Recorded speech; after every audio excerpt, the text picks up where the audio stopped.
All right, the multiplication rule, the notation that we use instead of the probability of A or B, like we use with the addition rule, the multiplication rule is the probability of A and B. Okay? So that's equal to the probability that event A occurs in a first trial and event B occurs in a second trial. Okay? So probability of A and B. We have the probability that A occurs in a first trial and the probability that B occurs in a second trial. All right. Sometimes we use this notation. Probability, and you have B/A. That means the probability that B occurs after it is assumed that event A has already occurred. So the way that you want to interpret this is event B occurring after event A has already occurred. I'll go back to that, but it's this B/A. So the probability that B occurs assuming that A has already occurred.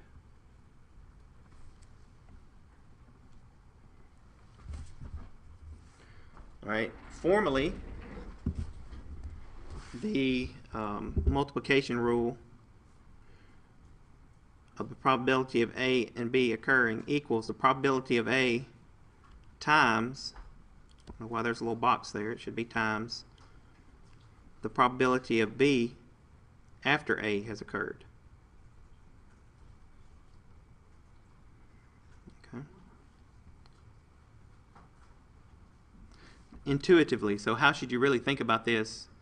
And I'd hate to say a common sense, but it really is a math common sense way. Define the probability that event A occurs in one trial and event B occurs in another trial. Multiply the probability of event A by the probability of event B. It gives you something here that's italicized.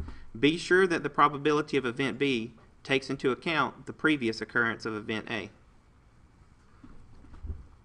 Okay, so you know, if I wanted to know the probability of randomly selecting, say, a girl in this class and then randomly selecting a boy in this class, then the probabilities don't depend on each other. But let's say that I wanted the probability of randomly selecting two girls in this class if I selected one and then selected the other.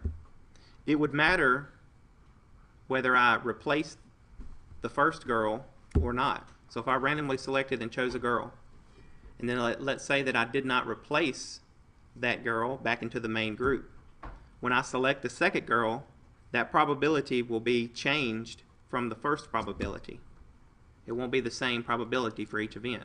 But if I replace that first girl, then it would be the probability would be the same for both events. So with replacement, without replacement, will change the probability of the events. That's kind of like this probability of B occurring after A has already occurred. That's kind of what we're thinking about there. It depends on how the problem is stated. Okay. Two events A and B are independent if the occurrence of one does not affect the probability of the occurrence of the other. So independent. They do not depend on each other. But if A and B are not independent, then they have to be dependent. And then your book gives you this little caution here. Caution. Don't think that dependence of two events means that one is the direct cause of the other. Having a working TV in your room and having working lights in your room are dependent events because they have the same power source, even though neither has a direct effect on the other. Okay. So now let's look at some of this exception right here. Treating dependent events as independent. Some cumbersome calculations can be greatly simplified by using the common practice of treating events as independent when small samples are drawn from large populations. In such cases, it is rare to select the same item twice. and this for cumbersome calculations, the 5% guideline for cumbersome calculations. When calculating, or when calculations with sampling are very cumbersome and the sample size is no more than 5% of the size of the population, treat the selections as being independent, even if they are actually dependent. That's just little tips along the way, maybe if you were conducting a study. That's all they're saying. Alright, let's look at this example. Example number 1, drug screening. Let's use only the 50 test results from the subjects who use drugs. Okay, so these are just the subjects that use drugs. Same table that was in our chapter problem. If 2 of the 50 subjects are randomly selected with replacement, that means I select one, you'd write that probability down, replace that person back into the group, select another. Find the probability that the first selected person had a positive test result and the second selected person had a negative test result. Okay?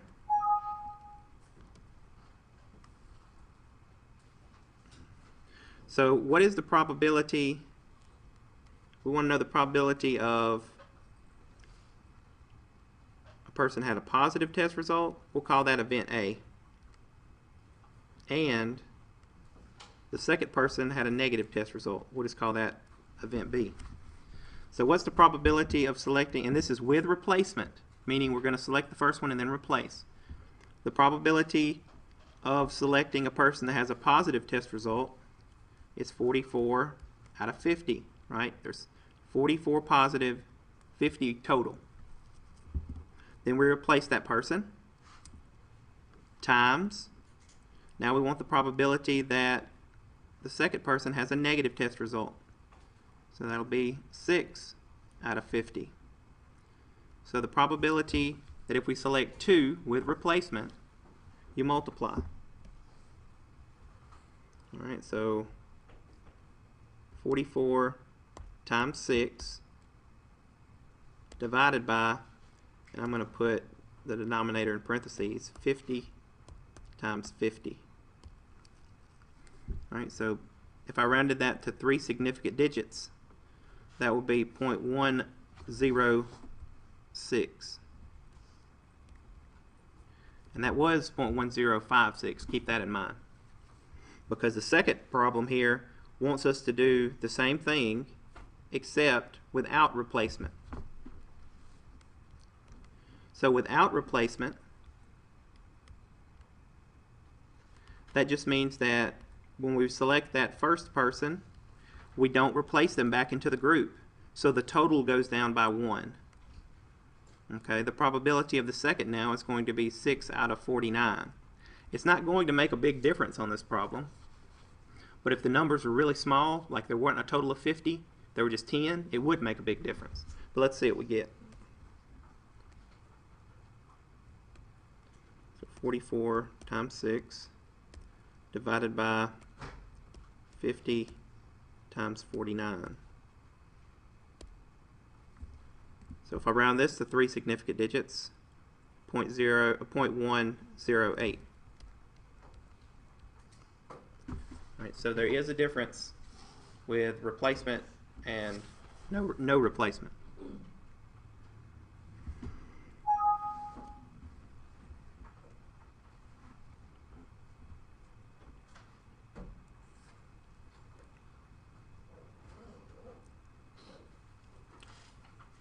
Alright. Let's look at example number 2 real quick. I'm just going to read through it to save a little time.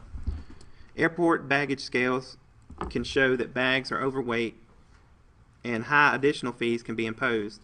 The New York City Department of Consumer Affairs checked all 810 scales at JFK and LaGuardia, and 102 scales were found to be defective and ordered out of use. Alright, so if 2 of the scales are randomly selected with replacement, find the probability they are both defective. And then part B is if 2 of the 810 scales are selected without replacement, find the probability they're both defective. So, of course, that's just going to change that number of total scales by 1 if you don't replace. You look at part A here, with replacement, they found the probability to be 0.0159. Without replacement, it was 0.0157. A real small amount, but there is a difference.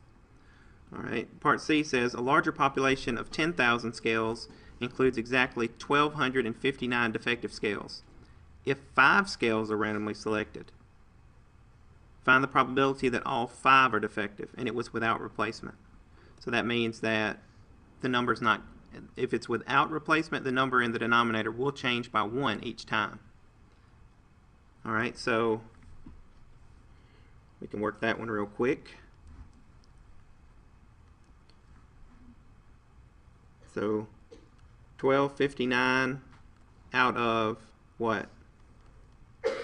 10,000. Then we don't replace that scale. So the second time, what would that be? 1,258 out of 9,999. And 1,257 out of 9,998. Then 1,256 out of 9,997. Then 1,257 out of 9,996. Oh, yeah, I didn't go down by 1, I went up by 1. Sorry, 1,255. I'm gonna look at what the book got, so I don't have to plug all that in the calculator. All right, but they got 0.0000314. Yuck. I don't know why they put yuck there. I guess because it was such a small number.